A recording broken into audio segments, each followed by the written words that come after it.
The Growth Factor Inventory, which is an online survey tool, enables you to target and measure the 4 specific characteristics that point to leadership potential. Before we begin, it might be helpful to know what is going on at Hay Group. We have started an initiative that combines 60 years of research and transforms them into off-the-shelf tools and assessments. These products help you benchmark your package, develop your employees, and ultimately ensure they are engaged. What's even better is that they're cost-effective, which empowers you to maximize your budget. Today we'll be focusing on the Talent Zone, which, as you can see in Hay Group's atrium displayed here, is in kind of the upper left-hand corner, is in the blue.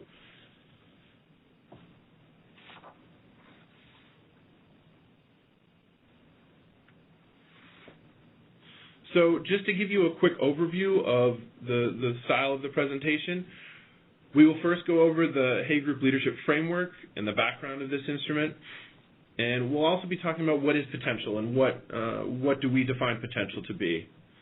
We'll then talk about the 4 specific growth factors themselves, and we'll talk about how GFI, the growth factors, have been used in past. And we'll talk about how to spot early potential and how the GFI works, followed by a brief Q&A question. Again, you can submit questions through the Q&A feature at the bottom left-hand corner of your screen, and those will be addressed towards the end of the webinar. So I will now turn it over to my colleague Bonnie Mueller, who will talk about the background of the instrument and how it was developed. Great. Thank you, Zach. And good afternoon to everybody on the call. Good morning, I know, to some of you. I'm very happy to be able to join you today to talk a little bit about the growth factors. This is one in a series of webinars that Hay Group is hosting around our various talent products, as well as the other products that exist inside our atrium. And so I've had the great pleasure of being able to conduct one of our previous webinars on styles and climate. We'll have another one coming up on emotional intelligence that we hope people will be able to join in on. And very pleased to be talking specifically today about this exciting instrument, the Growth Factors Inventory, which in my 18-year career at Hay Group is one of the most exciting new products and tools that I think that we've developed. So I want to begin just by talking briefly about some background on this instrument. If I can ask Zach to move us along. Zach is going to be driving me here today. I wanted to talk a little bit about why we created the growth factors and what we saw happening inside our client organizations that really formed the catalyst for creating this particular product.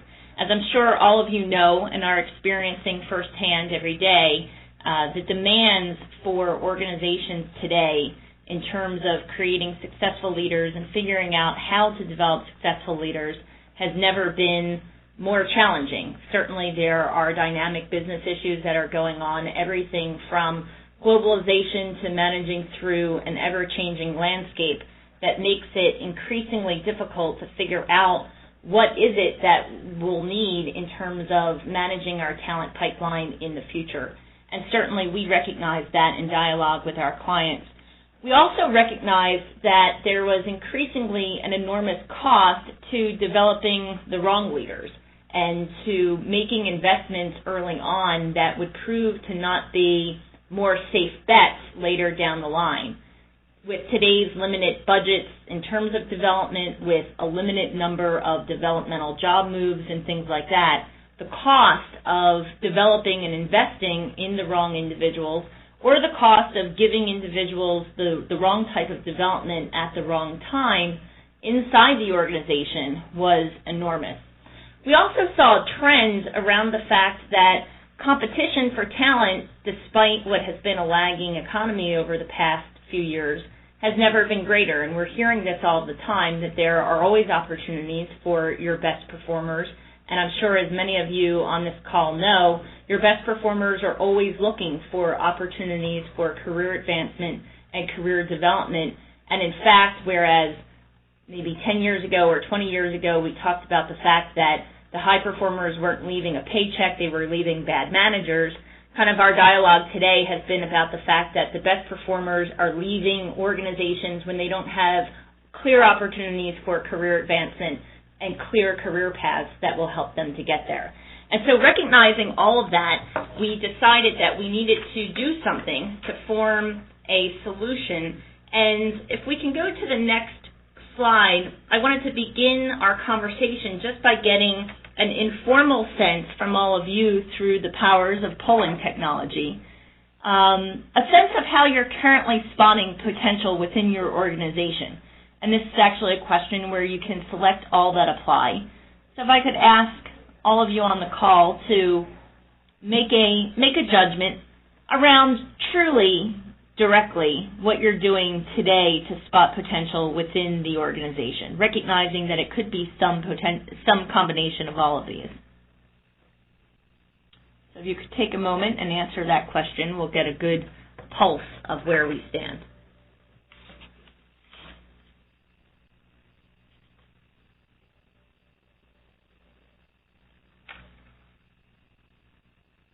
So our votes should be coming in.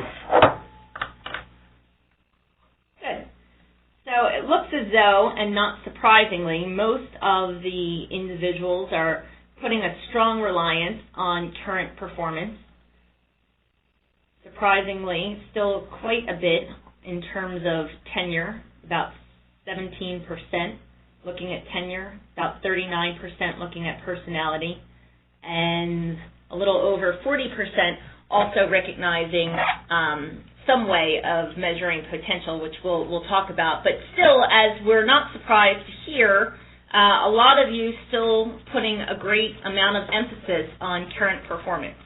And if we move to the next slide, we certainly know and recognize that you do expect your managers to measure performance. And in many organizations, managers as well as the organization are linking performance and potential together. And we wanted to ask the question in developing the growth factors inventory, how can we do a better job of spotting potential? And so in answering that question, if we move on, I think it's important for us to first recognize that we do have a very strong position within Hay Group in terms of potential being a state and not a trait.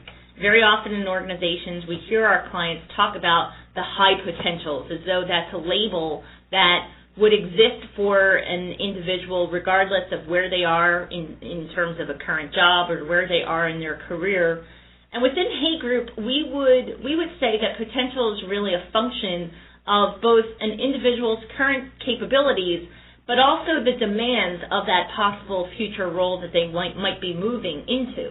And so certainly we would say that an individual who may be a high potential at a current point in time, who would get moved to a lateral position or a cross-functional position in which they're going to be asked to do something very different, for a period of time, that individual may cease to be high potential for a next job until they actually develop the skill set and the behavioral capabilities, perhaps, of the job that they've been moved into.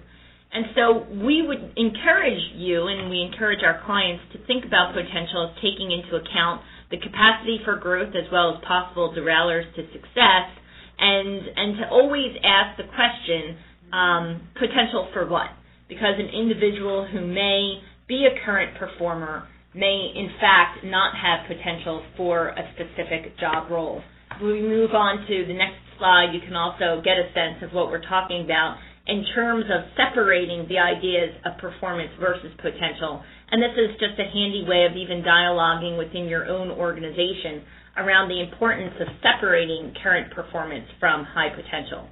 Specifically, I'd like to kind of bring into your forefront the idea that performance is based on specific annual objectives versus we try to think about potential as being based on more holistic views of traits and behaviors, because it certainly factors into what we did in creating the growth factors themselves.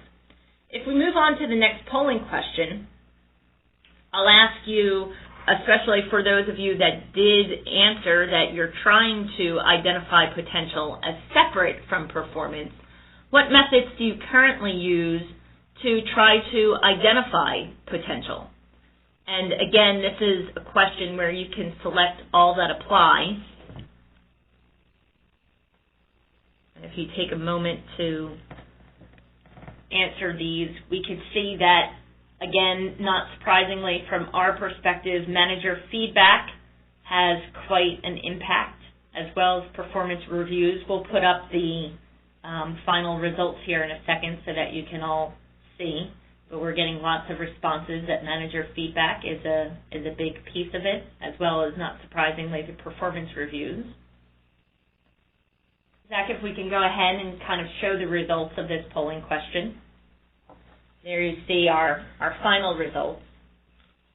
And again, this is consistent with what we knew as we decided to create the growth factors inventory itself. We knew that inside organizations, even those organizations which were trying very hard to separate current performance from potential, that an individual manager's feedback on a person's potential was probably the most significant factor or driver to whether or not a person would be selected as a high potential person, and consequently an individual that the organization was going to be investing in.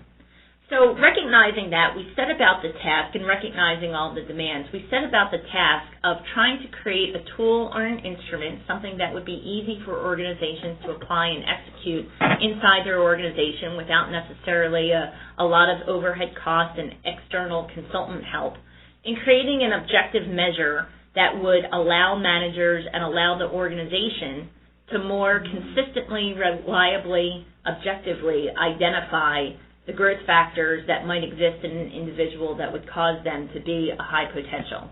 And as just a very quick note in terms of the way that we went about that research, on the next slide, you can see that consistent with the way that Hay Group for 60 years has been creating these types of instruments and doing research, we used a combination of expert panels as well as information culled from the theories around adult development, leadership development, clinical observational experiences, and the whole field of psychology of human performance. But we also married that with information that we had from our behavioral event database. And many of you on this call might know that Hay Group, in a sense, wrote the book around competence at, literally wrote the book Competence at Work, and has been in the practice of doing behavioral event interviews for over 60 years. So we culled from that body of research that we had as well, and then went through a pilot and a validation study, which you'll see some of the results of that in a couple more slides. My point being here that certainly the growth factors that we selected were not selected simply as a result of a quick conversation or a group of people around the table, but was actually a validated and researched competency project, as we've done most of our work within Hay Group. The result of that allowed us to identify 4 qualities that we believe and know define an individual's readiness to stretch beyond their current role, and I'm going to walk you through each of those 4 very briefly right now, starting with the first being an eagerness to learn. And so essentially when we talk about the eagerness to learn, we know that the degree to which an individual has a strong interest in learning, that in and of itself will underpin their ability to take successful advantage of opportunities for personal development. If any of you on the call are familiar with the idea of a fixed versus a growth mindset, you might understand and know that some individuals do have a stronger belief that one's talents are fundamentally developable, that the idea that you're born with a certain fixed amount of capability or a fixed amount of knowledge is something that actually can impede a person's ability to take advantage of growth opportunities that they're given. And so the first kind of quality that we look for in measuring these growth factors is this eagerness to learn, the degree to which the individual believes and is willing to take a risk to learn something new and believing that that's fundamentally worth doing for its own sake. The second quality that we identified through the research was a breadth of perspective. So the breadth of perspective is the degree to which an individual is able to see issues, concerns from diverse viewpoints, and being able to see less obvious connections.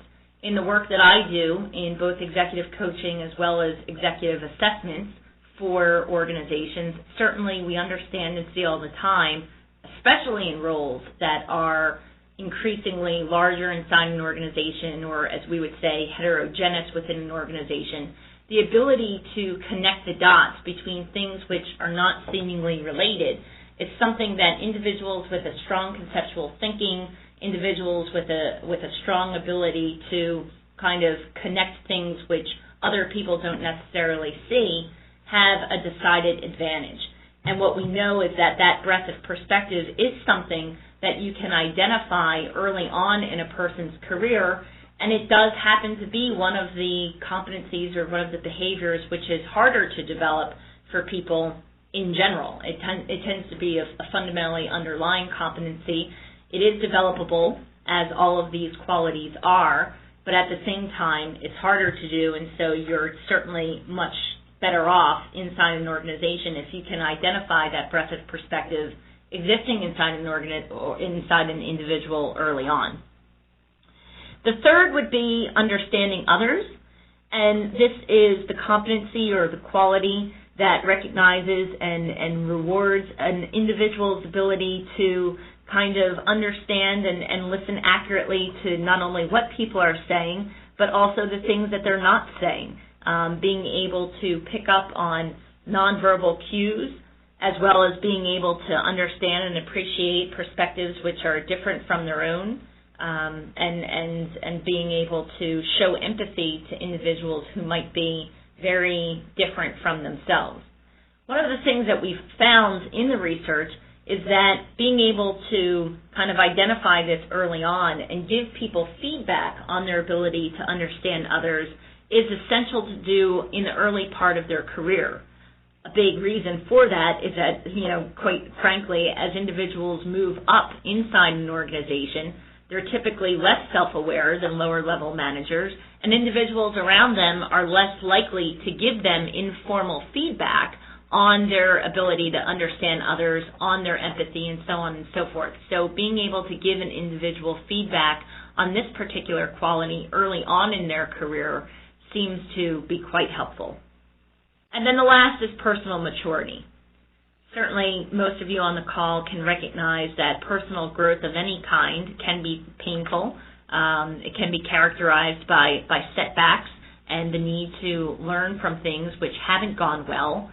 And certainly individuals who are able to maintain self-control, show an even temper through those kinds of experiences, but more importantly, respond to those experiences with a great deal of resilience and a great willingness to learn from the setback that they have been presented, are individuals who will be able to take the greatest advantage of any type of developmental opportunity that they're given. So these by themselves are the four qualities or the four measures that we identified. And certainly we know that development, because it's a challenging task, you want to ensure that the individual is able to be up for the challenge. And what we found is that these fundamental characteristics can in fact help an individual to be more successful when looking into and facing into those challenges. So what we want to do next is actually give you a sense of the structure of the report itself and the way that this simple off-the-shelf product can help your organizations to identify these four growth factors or four qualities. As I turn things over to Zach, I do want to point out, and you'll see it in his presentation in just a moment, that the growth factor inventory in and of itself does recognize the fact that current performance also does matter. And so you'll see very clearly in Zach's next slides that in addition to measuring the four growth factors that I've just identified, we also do give people a sense and an ability to state where the person is in terms of their current work performance. So Zach, can I turn it over to you to talk through the structure of the report and show our participants some of the screenshots from the tool? Absolutely. Thanks, Bonnie. So as Bonnie said, the GFI, the Growth Factors Inventory, combines the four growth factors with what we call a current work result. So right here what you're seeing is the structure of the feedback report. There's a brief introduction that introduces a participant to the growth factors inventory and the research that Bonnie just spoke about. And then it goes into interpreting your feedback, and it starts very at a high level overview and narrows into a very granular view of the data that is gathered throughout the data collection process. Each participant receives an individual feedback report, and we also have the ability to aggregate data and produce a report for groups of participants 5 or more, which I'll talk about in a second. The survey is relatively short. It's 15 to 20 minutes, and again covers all 4 growth factors. And you'll also see in this next slide what we call the current work result. So the first section of the growth factors inventory is a very high-level overview, as you can see, of the 4 growth factors. This survey can be given as both a 180, which is self and manager, or a 360, which would be self, manager, direct reports, if applicable, peers, and an other category. And so with the 4 growth factors, we also show a current work result, because it's important to see how your current performance is or is not connected to these 4 growth factors which we've pointed out. It gives the participant and the coach a view of how the participant sees himself or herself, as shown in the white circle. Then shows a blue bar that represents the total others rating. So in the 180 version, this would be just the manager feedback. In a 360 version, this would be all others responding to the survey besides the participant. We also have a distinguished norm group for this survey. We then get a little bit more granular and show each growth factor and how each rater category responded to the growth factor. So you can see, as a participant, how did the participant rate themselves versus the other rater categories that we show. The gray bar that runs along kind of the top third of that box is the norm group, and there's a number given to each rater category to see how self versus manager, direct report, or peers responded to the survey.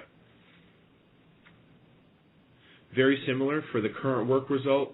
Again, we're trying to see, is there a relationship, is there not, between the current work result, and it's measured in a very similar way. However, we do distinguish it quite separately from the 4 growth factors. The final view of the GFI feedback report is what we call the item frequency report. And this is the most granular view of the survey itself. It identifies all items within the survey and groups them based on which growth factor they are associated with. So the screenshot that we're looking at now are the questions that are associated with the eagerness to learn growth factor. And again, you can see there's a scale of how the participant, how manager, and how direct reports answered each question on that survey.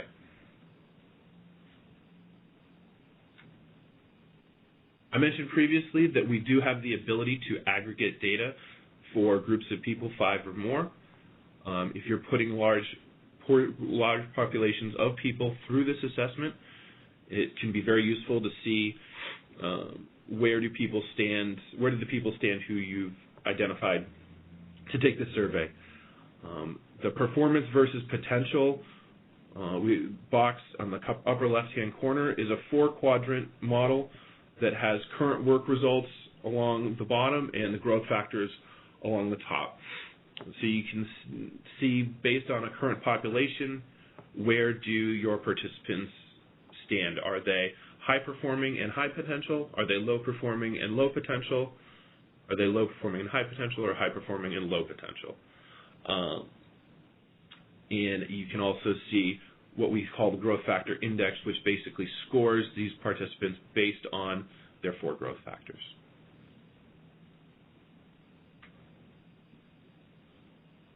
And I will now kick it back over to Bonnie, who will talk about the validity and a little bit more about GFI and the return on investment. Thanks, Zach. So I'm just going to quickly move through a couple additional slides, and then we're going to reserve time in the end for individuals to ask questions. I should point out also that everyone who is participating in the call today will get a copy of these particular slides for your own reference afterwards. But before we kick it over to the crowd for questions, I wanted to present to you a few additional slides that, again, does show some of the research that we've done. To begin, we wanted to show that clearly we found through looking at comparisons between typical versus outstanding executives in terms of how they did with the growth factors inventory, that those individuals at both the supervisory as well as the executive level of leadership did in fact demonstrate much higher scores on these growth factors, and we saw a strong correlation between the growth factors and outstanding leadership at multiple levels of leadership inside organizations.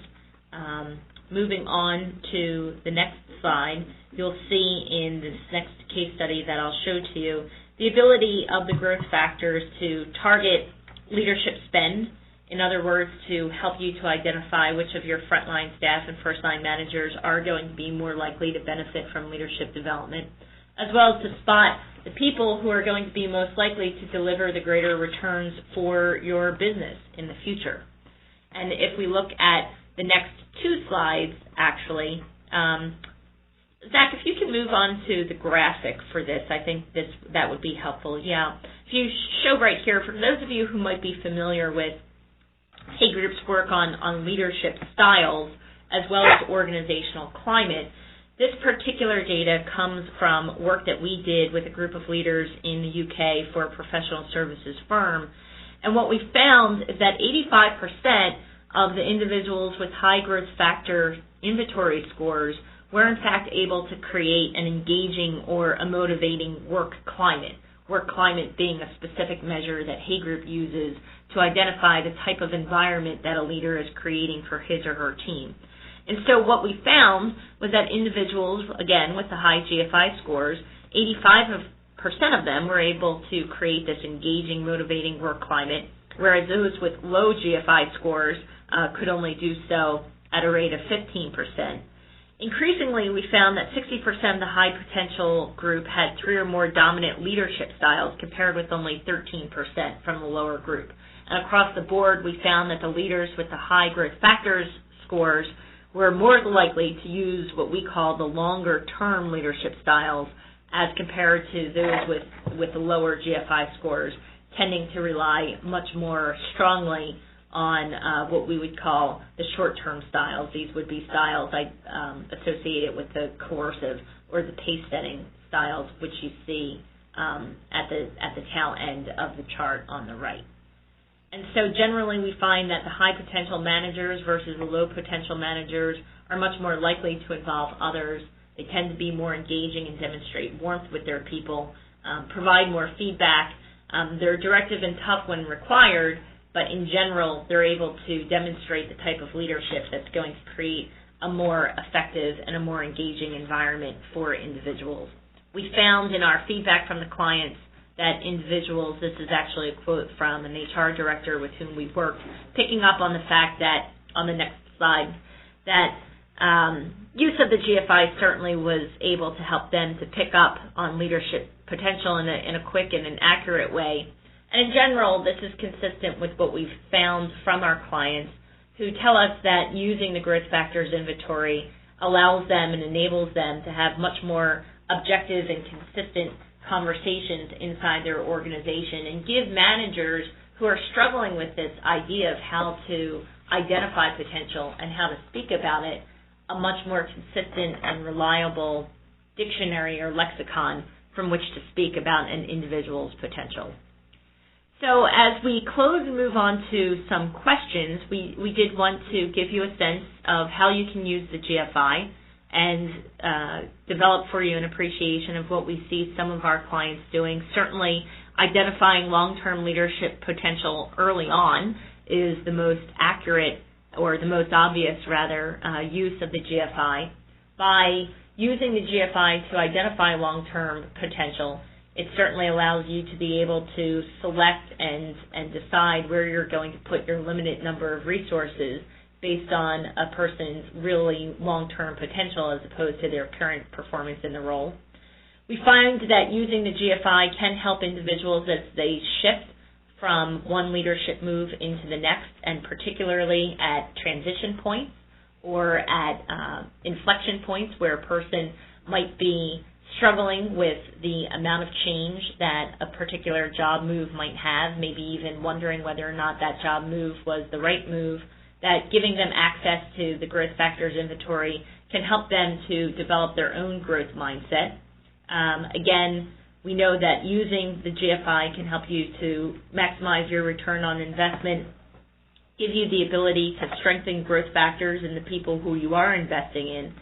And lastly, I would say that used collectively as a whole, use and application of the growth factors across the organization can help you to spot some systematic issues or areas where the practices and beliefs around performance versus potential might look different in one part of the organization versus another. And this is a place where the work audit or the aggregate report that Zach briefly demonstrated to you has been very helpful to many of the clients with whom I'm working, where the central organization can see very clearly by looking at individual work units where people might have different views about performance versus potential in one given work team or one given work unit versus others inside the organization, and actually use of that talent report or composite report can make it very easy to spot those kinds of differences.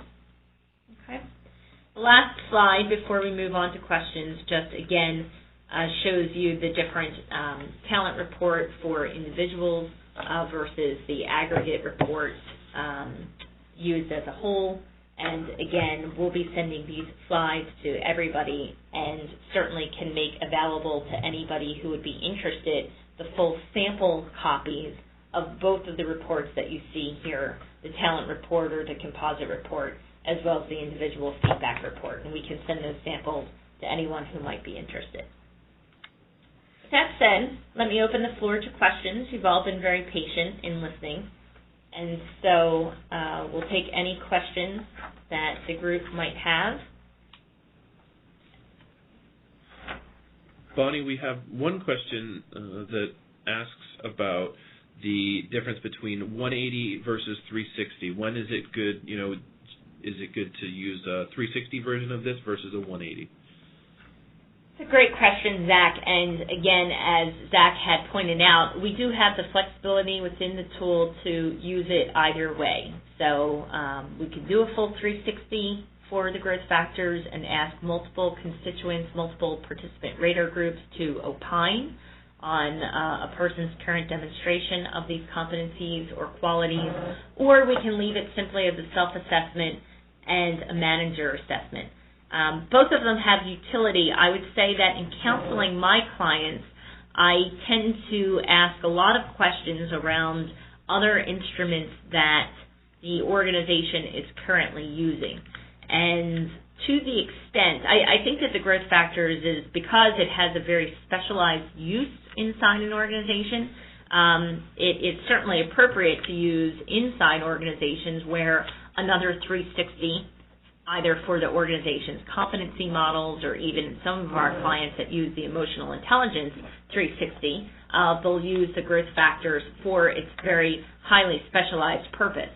But I think that if you have a lot of 360 assessments going on inside the organization, or if a person has just recently gone through a 360 as a part of a specific engagement or as a part of a specific process, using the growth factors in its full 360 mode might be confusing to some of the raters who would be participating, or in fact it could just contribute to what we all know as rater fatigue inside an organization. And I think, again, the great thing about the growth factors is that in those cases, you don't have to use it as a 360. You can select and opt to only use it as a 180 between the individual and his or her manager, and eliminate some of that confusion or rater fatigue. So we see our clients use it in both ways. I think the question on which of the two to do, certainly one starting point to make that decision would be how much and how recently did the individual go through any other 360 for a different purpose. Right. Great question. Other questions? We have another question about the database for the GFI and how large the database is for the GFI. That's a fantastic question. I actually don't have a copy of the sample report in front of me, and so I can't tell you specifically how many individuals are in the norm group, but I will say that information is printed directly in the sample copy. And there's it's actually, although the question isn't being posed as two different questions, I'll point out that the question of how large is the database versus how large is the norm group is actually two separate questions within both the GFI as well as all of Hay Group's leadership assessment tools. And this gives me an opportunity to point out the differences between the two. Hay Group's norms on the growth factors, as well as the norms in other instruments as well, are not rolling norms. So we actually create the norms and we re-norm the instruments every couple of years in order to ensure that we're appropriately reflecting a mix of different industries, genders, geographies, et cetera, et cetera.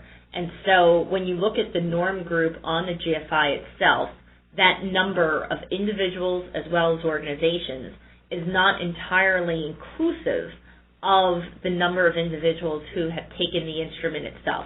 And that's because, again, we are creating a structured norm group that's reflective of the different, the different patterns that we might see across different industries. Perhaps, Zach, before the end of this call, if you have a copy of the GFI right in front of you, you would be able to answer the question on how many organizations are in the norm group, because it's a very specific number, and I happen to not have the GFI right in front of me. And if we can't answer it in the midst of this call, we can send that information out to individuals when we send the copy of the slides. Yeah, Bonnie, absolutely, no problem. We can do both. We can actually do a little quick investigation, and also for anyone on the call who's interested, we can send along the technical manual that outlines all of those that information that you just talked about. Good. We had a question about cost of the assessments, which I can absolutely field. The cost for the assessments is $1,500 for 25 reports, and that comes out to about exactly $60 per report for 25 individuals. And the cost includes access to Hay Group's streamlined self-service platform, so you can administer these assessments yourself.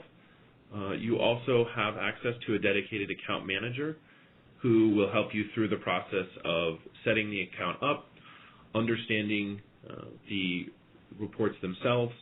There is no accreditation per se for this tool. However, your account manager would be able to answer any questions that you had regarding interpretation of the feedback or any other questions that you have as you go along. And with the talent reports, the composite reports, those are included with each group that you set up. So every group that you set up, you can run a composite report for if that is your goal. Yeah, Zach, if I can just make a comment to individuals as well. Again, one of the great things about the Growth Factors inventory is that it's such a simple, short, easy to understand, easy to interpret instrument, and as a result, as Zach pointed out, we don't require an accreditation. That said, if you have interest and would like to speak to anyone within Hay Group further about the instrument, we would be also happy to share with you some of the best practices that we've seen clients use in rolling it out, often which includes not so much a accreditation but at least a facilitated dialogue inside the organization around how use of the growth factors will roll out to different work units, because I do think that it's a best practice to ensure that individuals, and that could be individuals from the OD organization, people responsible for talent management, HR business partners, ensuring that there is consistency with how those individuals are working with line managers and working with these potential high potentials inside the organization, and doing so in a consistent way is certainly a best practice, and we'd be happy to share with you some of the things that we've seen that have worked inside organizations. Bonnie, we have another question about, is there a job level that this works better for than others? Is that something that, you know, we look at when identifying who to give this assessment to? Yeah, great, wonderful question. So the extent to which these characteristics or these competencies are consistent with the degree to which an individual would be able to take advantage of developmental opportunities given to them does hold up across multiple levels within an organization. And so, in other words, we know from our research that the 4 growth factors are reliable predictors regardless of the level at which they're being used. That said, I think as a process and as a tool, its application is going to be most obviously useful when you're dealing with larger populations of individuals, which presumably would happen at lower levels of the organization. And that's for 2 reasons. One, I do think that you have to take into consideration the face credibility of any process that you're introducing. And certainly I think that to the extent that you're working with individuals at a very high level, kind of executive or even very senior level leadership positions within an organization, there's a certain face credibility to the process by which you're helping to identify their potential as well as the areas that they might need to focus, which goes beyond a simple, quote unquote pen and paper exercise. Not that this is pen and paper, but it's electronic pen and paper, and you get the point. And certainly with most of the organizations with whom we partner, when we're looking at an individual's potential and asking the question, potential for what, at higher levels within the organization, we are using a more comprehensive suite of assessments, interviews, and processes to identify that individual's potential and work to, close any gaps that might exist in terms of their next job moves.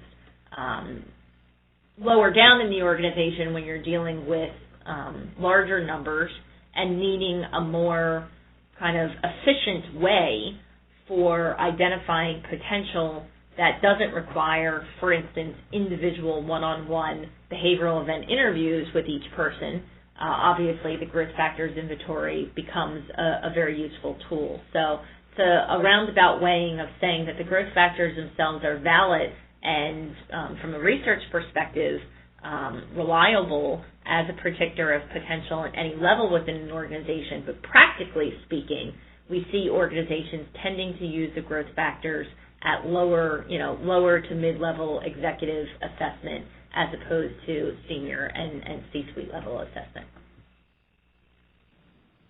Great.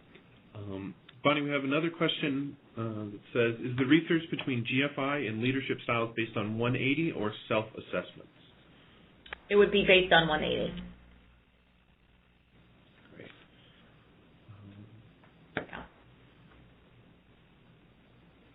Let's see. There was a question about any other assessment methodology included. Again, we can provide the user manual and the technical manual for your convenience so that you may explore that further.